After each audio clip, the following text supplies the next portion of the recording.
As many people are probably aware, the winter sale on Steam is well underway, with many people sharing their thoughts and opinions on it and what games that they would suggest you get on YouTube, and I decided to chime in and just share the games that I've picked up during the Steam winter sale. I usually go pretty hard in these sales, and I'm totally guilty of having an insurmountable backlog and still adding to it, which has only gotten worse since I bought a Steam Deck.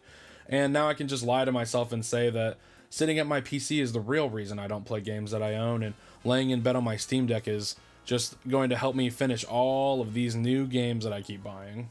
I'm actually going to be talking about my plans for my backlog next year in an upcoming video, but today I just wanted to talk about some games that I've picked up and share what games caught my little eye on this sale. I took a different approach this sale, as my usual one is just to shop the under $10 and under $5 sections to see just how many games I can get for my money. This time though, I realized that while there are some amazing deals to be found in that section, I often just feel that I'm getting games for the sake of getting them. So this time around, if it's a game that I've been kind of waiting to pull the trigger on, but the sale price was decent, I just went ahead and got it. So yeah, this is my Steam Winter Sale 2023 pickups list, and please feel free to share your gaming pickups this holiday season, whether they're on Steam or not, in the comments below. I really want to know what everyone's playing over the holidays.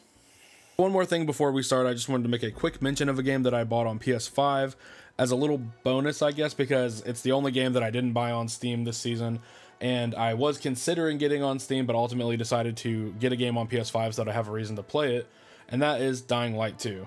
Dying Light 2 takes place 20 years after the original game, and the virus has kind of wiped out a lot of humanity, though these settlements are starting to pop up behind walls as people are trying to rebuild. We play as Aiden Caldwell, a person who's known as a pilgrim, who kind of like is a messenger boy, delivery kind of guy, who goes around and just tries to connect humanity with itself again. Sort of like Death Stranding, I guess. You're trying to connect humanity once more after this huge apocalyptic event. I really enjoyed the first game. I love the parkour zombie mix-up. I just thought it was really, really cool and just a kind of a fresh take on zombies, and I'm really looking forward to sitting down and playing this game, even though I'll likely be playing this one by myself because most of my friends got this on PC. Now, let's get into the Steam games. First up on my list is Tales of Iron, which is a game that I kind of just saw and glimpsed at, and before I had decided on my new motto of just getting whatever I decided to get, I made a little look at this game and then looked it up on the Steam Deck subreddit because I did want to get some games for my Steam Deck, and a lot of people were saying that on a $5 sale this was like a crazy deal. This game was really, really good, and just by looking at the trailer that I'm going to show in this video, it does seem to give some Hollow Knight vibes, and it also kind of reminded me of this fantasy book series that I read as a kid called Redwall, where it's like a medieval setting but all the characters are animals. So in Tales of Iron, we take on the role of the Crown Prince Redgi, who must fight to reclaim his kingdom from some usurpers. It's described as an RPG game with punishing combat, and it is marked as a Souls-like game on the Steam categories, although those categories aren't always great. But it did give me, like I said, Hollow Knight vibes of being like a 2D kind of Souls-like. It's supposed to have some pretty intense combat, and like I said, many Steam Deck subreddit users said that this was a huge steal at an 80% off, so I went ahead and picked this up as a Steam Deck game for me to play while I'm working or, you know, out and about. Next up on my list is a game called Driftwood. This was a game that I saw because of my recent time playing Sessions and some Tony Hawk Pro Skater 1 and 2 remaster, or remake.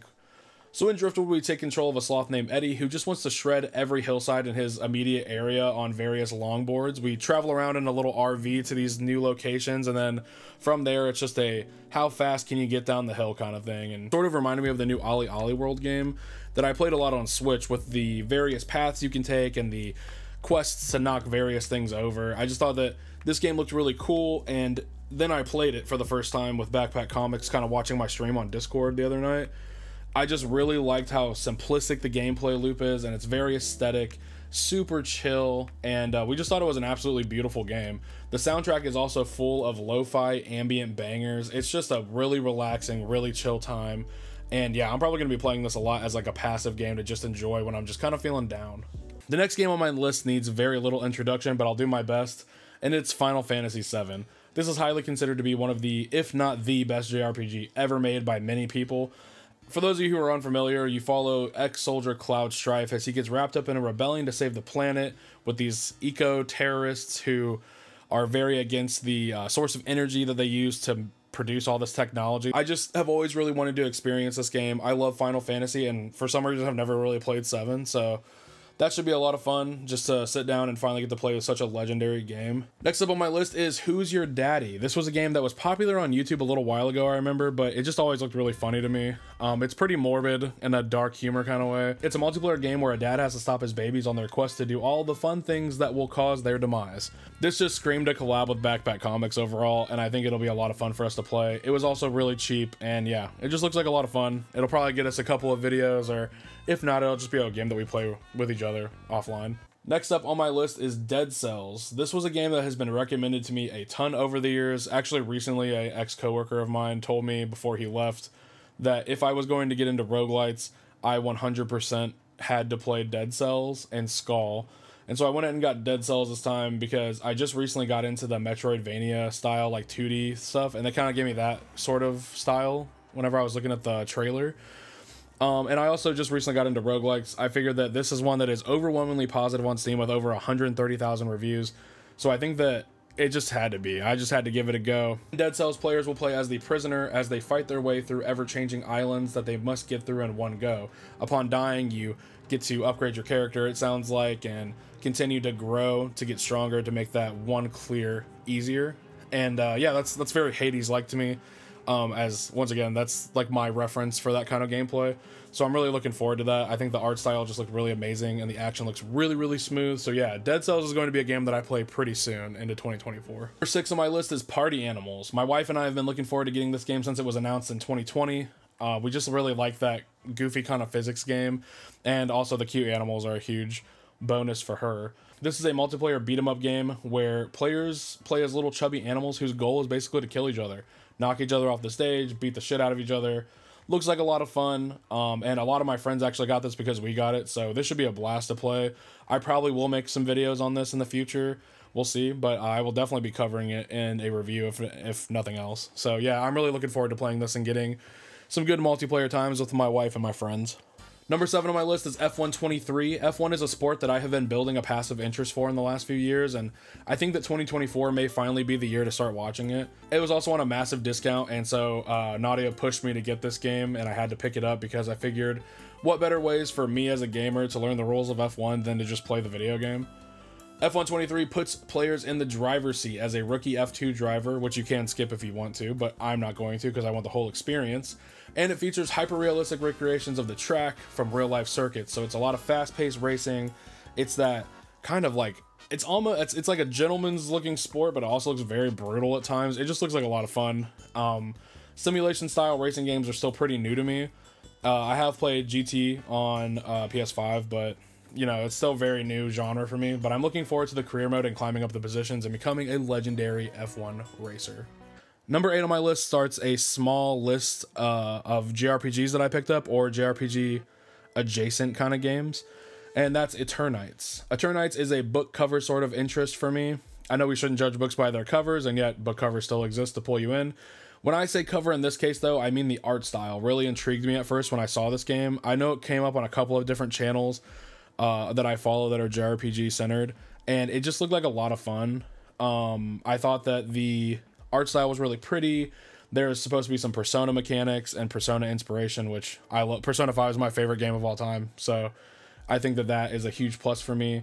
It's an action JRPG with a story rooted in saving the world and love, because of course it does, and of course it has dating mechanics. And the action combat just looks incredibly smooth here.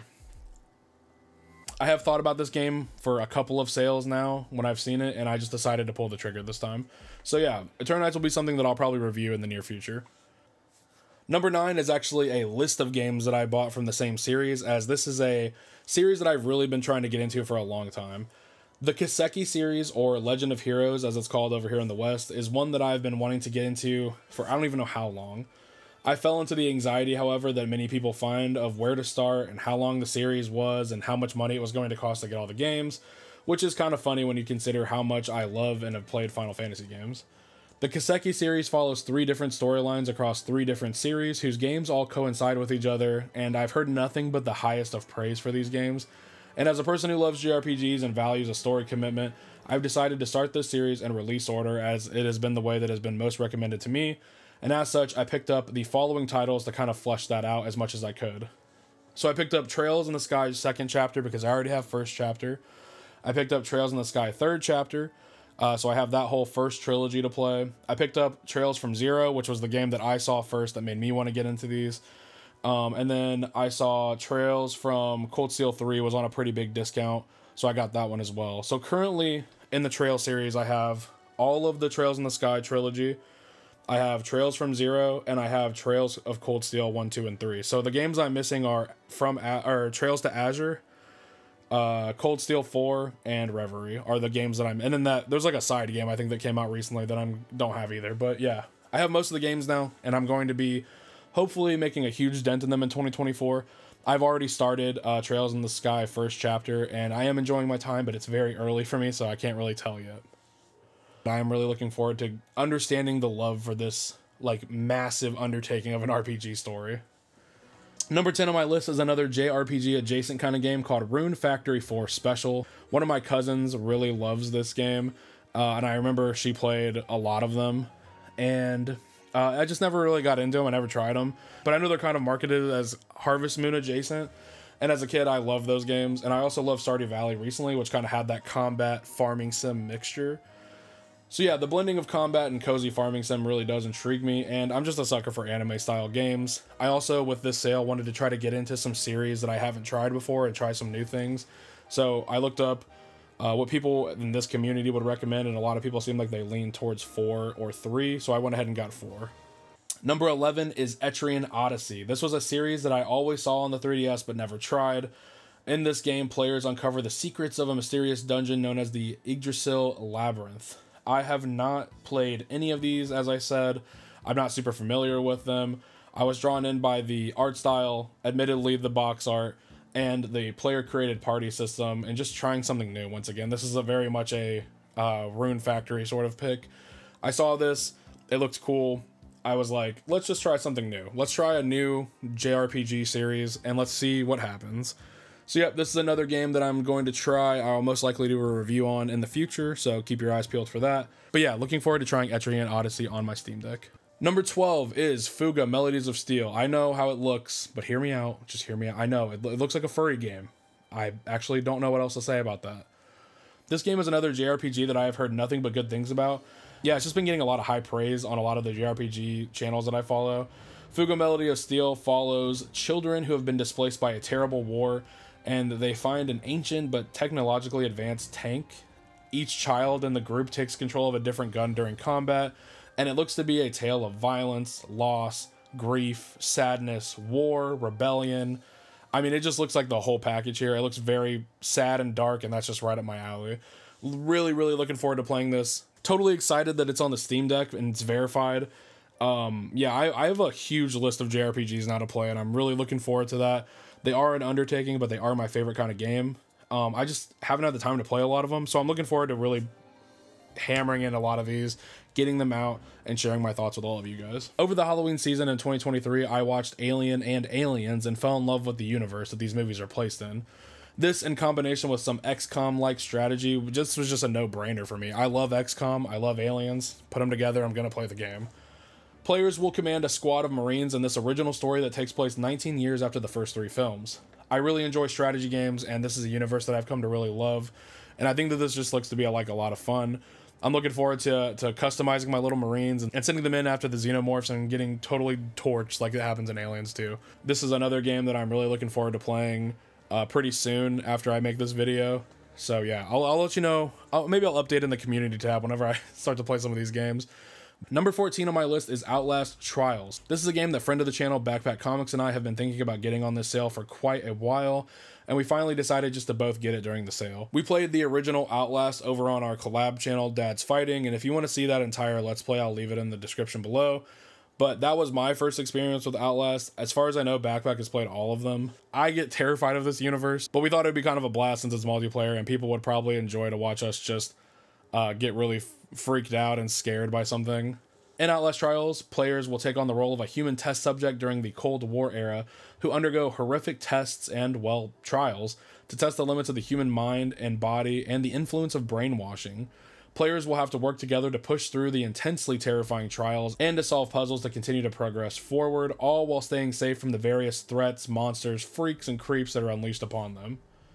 We already started this game recently, and it is intensely scary. Yeah, it's intense. I thought that having a multiplayer Outlast game would make some of the scariness a little bit easier to stomach, but no, it's still pretty terrifying.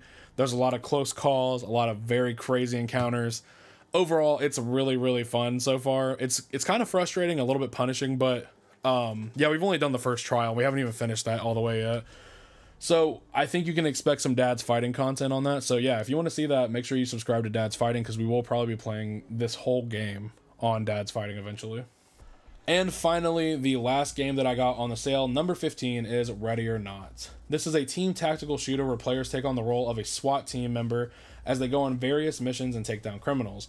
There is a single player element here where you are the commanding officer of the SWAT team, and you can, it's almost like SOCOM. There's like a lot of commands you can tell your troops to do, like stacking up on walls, clearing things with flashbangs, stuff like that. And in multiplayer, everyone plays the role of one of those squad members. It is highly realistic. The gunfights are super intense. I mean, they're kind of scary sometimes. There's not really a feeling like walking into a door, getting ready to clear it, and then somebody throws the door open and just shotguns you in the chest. Not to mention the TTK on this game is very short for player characters, meaning that working together and communicating here are vital to completing these missions efficiently and effectively. We've been having a really good time playing this game so far, and while it can be frustratingly difficult, that just means that flawlessly clearing a mission feels that much more rewarding. And that's going to do it for my 2023 Steam winter pickups. In the comments below, like I said before, please share any gaming pickups that you've gotten this year. I would love to know what everyone's playing or planning on playing in the future. And yeah, thank you for checking out this video. Thank you for hanging out with me. And hopefully this is a good start to 2024, a good lead-in for me to finish some games and make some more reviews. I took a little break here at the end of the year for some mental health stuff, but I'm really looking forward to making content next year and just sharing my thoughts on these games. So thank you for checking out my channel today. I really appreciate you guys. I will see you in the next one, and until then, happy holidays, take care of each other, take care of yourselves, peace.